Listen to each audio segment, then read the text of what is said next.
Assalomu alaykum.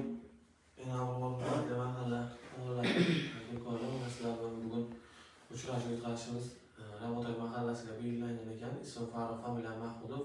Mahalla ishlash bo'limi Agrobank Buxoro filialida bosh menejerman. Mahalla bankirlarimiz, mahalla agentlari faoliyati yo'ritalib xabarlaringiz bo'lsa kerak. Bugungi kunda Agrobank tomonidan turli xil produktlarimiz, yoshlarning tadbirkorligini, ayollarning tadbirkorligini qo'llab-quvvatlash turli xil produktlarimiz ishlab chiqilgan. Jumladan naqd ko'rinishda produktlarimiz, mahalla loyihasi biznesga birinchi qadam produktlarimiz bor. U 17 million so'm biznesga birinchi qadam, 50 million so'm mahalla loyihasi doirasida kreditlarimiz ajratiladi. Unda faqat fuqaroning o'zini band qilish guvohnomasi talab qilinadi. 50 million so'mgacha mahalla loyihasi asosida kreditimiz ajratiladi 5 yil muddatga, 2 yil imtiyoz davri bilan. Imtiyoz davrida faqat fuqaro foiz to'lovlarini to'laydi. Kafillik asosida ajratiladi. Fuqaro bankka fuqarolik pasporti, lekin kafillik pasporti bilan borib birinchi skoring tahlildan o'tgandan keyin mahalla agenti tomonidan tavsiyanomalar beriladi. Tavsiyanomani bankka taqdim qilgandan keyin kreditni 3 ish kunida ajratib berishni ta'minlaymiz. Bular ikkita biznesga birinchi qadam 17 million so'mgacha, mahalla loyihasi 50 million so'mgacha bo'lsa, ikkita kreditimizni ham fuqaro plastik kartasiga naqd ko'rinishda ko'chirib beramiz. Xuddi shunday prezidentimizning 60-sonli qarorlari doirasida yoshlarning tadbirkorligini qo'llab-quvvatlash maqsadida kreditlarimiz ajratilyapti. Bu 5 yil muddatga, 2 yil imtiyoz, 1 yil imtiyoz davri bilan.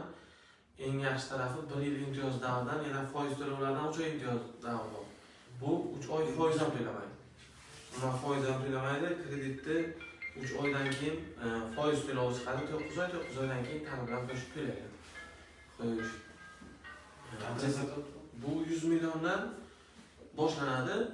U yoqqa ketaveradi. Garov bo'lsangiz, garov noturar yoki avtotransport vositasini garov sifatida foydalangan bo'lsangiz, o'sha garovga qarab ajratib maksimum summasi. Pensionerlargachi? Pensionerlarga hozirgi kunda mikroqarzlarimiz bor. Mikroqarz bersak bo'ladi. Agar 17 million olmoqchi bo'lgan fuqaroingiz bo'lsa, ularga yordam sifatida siz kafillik qilib, kafil bo'lib, ularga olib bersangiz bo'ladi. 312 sonli qaror doirasida kreditlarimiz bor. Bu 21% erkaklarga, 19% ayollarga 5 yil muddatga 2 yil imtiyoz davri bilan. Bu ham Filistinda, PK60 ham Filistinda yoshlar krediti ham. Uy olmoqchi bo'lsangiz. Uy uchun birlamchi ipotekamiz bor. 17,5%dan. Ikkilamchi hozircha yo'q, ikkilamchida hozircha ochiladi, yaqinda ochiladi. Yashil ta'mir kreditimiz bor. Uy-joy ta'mirlash uchun. Yo'q, uy olish kerak. So'p olish kerak. Birlamchimi? Yangi uy olmoqchi bo'lsak, 2,5%dan kredit ajratamiz. 17,5%dan, 17,5%dan ajratamiz. 17,5%gacha u 10 yilga ajratiladi. 10 yil 20 yil. Summasi qanchaga tushadi? Summasi shahar joylarida adashmasa 330 million edi. 330 million bo'lishi kerak. Maksimum 330 million. 330 million. Prosenti bilan? Prosenti bilan endi uni grafikini chiqaramiz.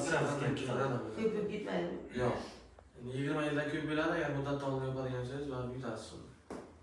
Oyiga qancha tushsa bo'ladi? Qancha tushadi endi? Endi hozir 330 million fuqaroning talabiga qarab 10 yillik grafik oladigan bo'lsak, 330 million so'm.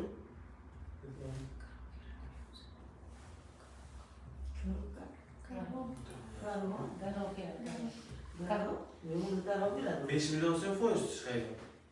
Garov bilanmi? Uyingiz garovga qo'yiladi. Oladigan odamingiz nima bo'lishi kerak? Shaxs bo'lishi kerak.